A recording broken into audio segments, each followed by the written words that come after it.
is by B. Candice Ray. It's called Asleep at the Door. Quiet bays inlay an island shore, the ocean at its door, a stranger in times of tempest, but calm now, like a blue coverlet pulled up and tucked under a chin of rock, undisturbed by immediate wind, serene within, the alcoves of shelving coast, composed, the bays bedded at the edge of the sea, replete in the cool arms of morning.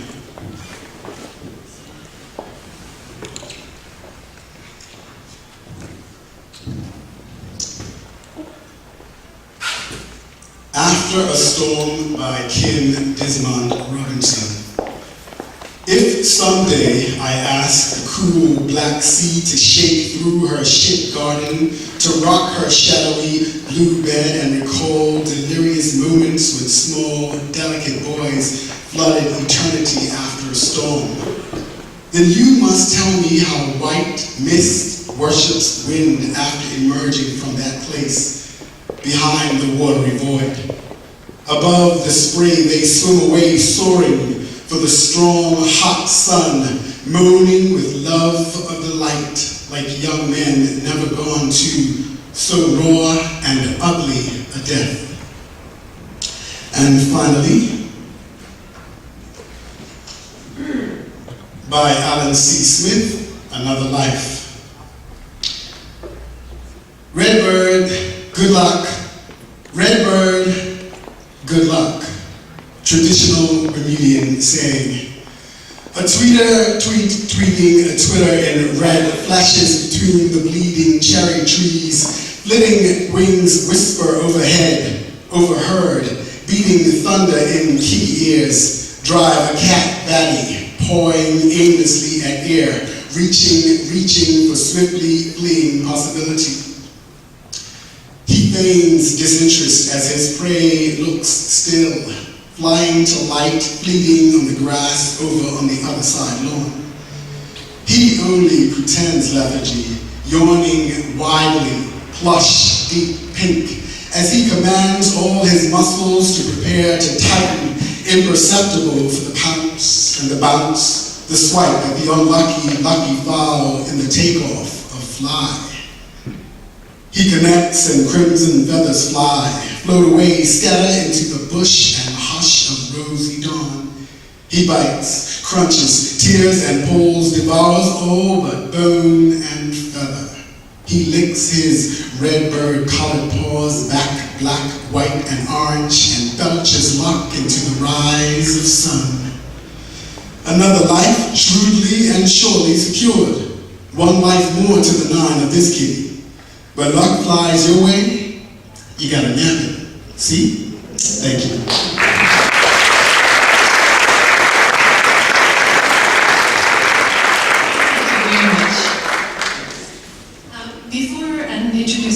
Before Nadia comes to read from her book, I'd like to read to you all some of the fabulous reviews that her book has had, and also a little bit about the author herself. Nadia went to Mount St. Agnes, which is why we're here today, and then to university in Canada and in New York City, where she worked in publishing for a number of years. Her first book, which we are celebrating today, is The Lost Island of Tamarind, and it's about 3 siblings who discover a wild, magical island not on any map in the known world. It was published last fall, but in the US by Fywell and Friends, an imprint of Macmillan, and in January in the UK by Puffin. She currently lives here in Bermuda, where she's working on her second book in the trilogy about Tamarind. So I'd like to read to you a few of the outstanding reviews that she's had. This one is from Kirkus, a book review. Stranded on a lost island, a teen faces nail-biting adventures, searching for her missing parents in this fantasy cliffhanger. Maya has lived for 13 years aboard the Pamela Jane, sailing through the Caribbean with her marine biologist parents, her brother Simon, and her baby sister. Until recently, Maya loved life at sea, but now all she wants is to live with her grandmother in Bermuda, go to school, and have friends. During a freak storm, Maya's parents are washed overboard while winds propel the Pamela Jane to Tamarind, an unknown island populated by fantastical plants and creatures. In breathtaking succession, Maya and Simon encounter carnivorous vines, fish, treacherous pirates, a mad zoologist, giant turtles, warring soldiers, a tribe living in the treetops, a mysterious lady riding a jaguar, singing mermaids, giants, and a glowing substance called Ophala. As she bounces from one adventure to the next, Maya forgets all about having a normal life and longs just to have her family reunited. Spunky kids, perilous pursuits, and a marine mystery make for a smashing good read. And another reviewer has described The Lost Island of Tamarin as follows. This kind of fantasy novel is customarily described as magical, meaning that it has an anything-goes attitude towards world building. Guns may coexist with giants and mermaids, cars with sentient flora and fauna.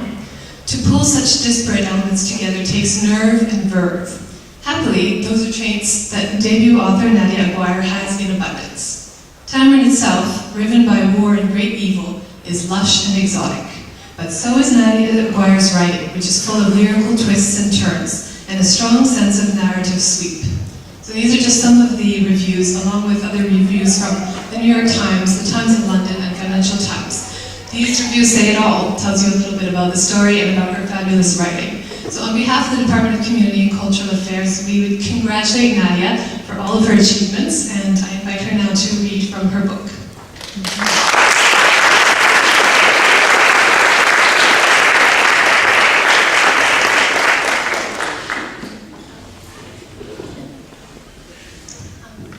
Thank you, everybody, for being here today in the ministry, for organizing this. It's an honor and a pleasure to be here. The last time that anybody tried to get me to read aloud any work of fiction that I had written was in the 8th grade, and when I realized that the teacher was going to insist that I read it and wasn't going to relent, and there was no other way out of it, I got up and I ran for the door, literally. But my heels are too high and there's too many tables, so I'm not going to try it today. I'm going to read a couple different parts. The first is from the first chapter, just the very beginning of the book. Dolphins had been riding in the bow waves of the Pamela Chain all morning. They were plump and shiny, and they played like children and spoke to each other in their strange human language of squeaks and whistles. Usually Maya loved when dolphins swam with the boat. Today she barely noticed them. She was sitting on the bow, leaning against the cabin wall, out of sight of the main deck, which is where she went when she wanted to be alone. When she heard her mother calling her, she frowned more deeply and tucked her legs up so that she couldn't be seen. Maya, she didn't answer. The warm Atlantic rushed blue and strong over the hull of the Pamela Jane and stretched flatly to the horizon where white clouds loomed. Maya's parents had collected the last of the algae samples they needed early that morning, and within a few hours they'd be sailing into port at St. Albans, where they would drop off the samples at the mooring station. Her mother's voice grew muffled as she went into the cabin, and then her footsteps thumped on the steps as she came back on deck. Her shadow appeared over Maya a few moments later. "Didn't you hear me calling you?" "Sorry," Maya said. She rested her chin on her knees and trained her gaze on the horizon. The boat rose and fell gently on the swells. Her mother refolded her scarf and tied it over her hair and sat down beside her. "What is it?" she asked. Maya felt tears rise to her eyes again, but she blinked them away and glared out at the sea. "You know what it is," she whispered. "I don't want to live on the boat anymore." Suddenly Maya felt more angry than sad. Frowning, she picked ruthlessly at a scab on her ankle. "Everyone's always on top of me," she said. "I don't have any privacy." Her mother considered. "It's a big ocean," she said. "It's lucky we're all in it together." "I don't want to be on the ocean," said Maya. "I want to be on land. I want to live at Granny Girls and go to school. I want to be like everyone else. I want to know people my own age. I want friends." Here Maya felt tears welling again.